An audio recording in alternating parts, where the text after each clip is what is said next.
Getting into the right business. Success in any particular business depends for one thing upon your possessing in a well-developed state the faculties required in that business. Without good musical faculty, no one can succeed as a teacher of music.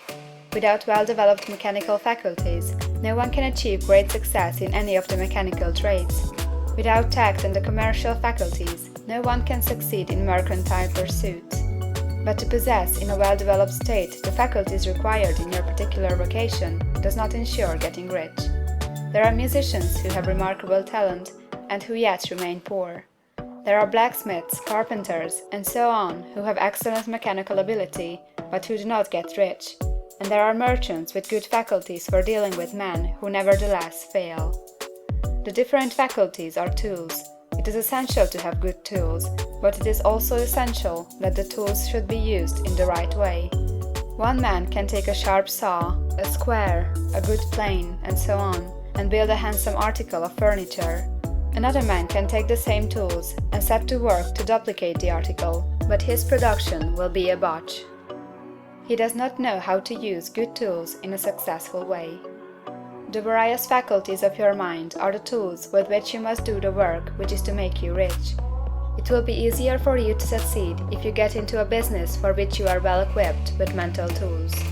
Generally speaking, you will do best in that business which will use your strongest faculties, the one for which you are naturally best fitted. But there are limitations to this statement also. No man should regard his vocation as being irrevocably fixed by the tendencies with which he was born.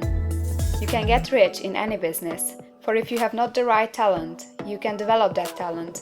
It merely means that you will have to make your tools as you go along, instead of confining yourself to the use of those with which you were born. It will be easier for you to succeed in a vocation for which you already have the talents in a well-developed state, but you can succeed in any vocation, for you can develop any rudimentary talent, and there is no talent of which you have not at least the rudiment. You will get rich most easily in point of effort if you do that for which you are best fitted, but you will get rich most satisfactory if you do that which you want to do. Doing what you want to do is life, and there is no real satisfaction in living if we are compelled to be forever doing something which we do not like to do, and can never do what we want to do. And it is certain that you can do what you want to do. The desire to do it is proof that you have within you the power which can do it. Desire is a manifestation of power. The desire to play music is the power which can play music seeking expression and development. The desire to invent mechanical devices is the mechanical talent seeking expression and development.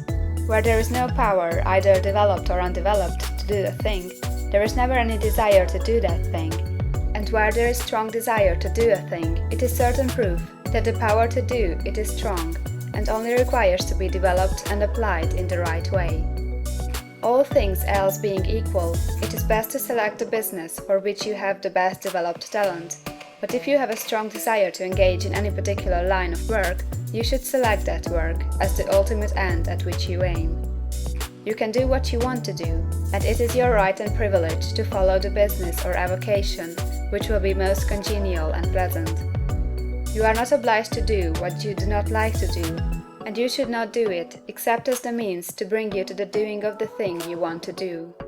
If there are past mistakes whose consequences have placed you in an undesirable business or environment, you may be obliged for some time to do what you do not like to do, but you can make the doing of it pleasant by knowing that it is making it possible for you to come to the doing of what you want to do.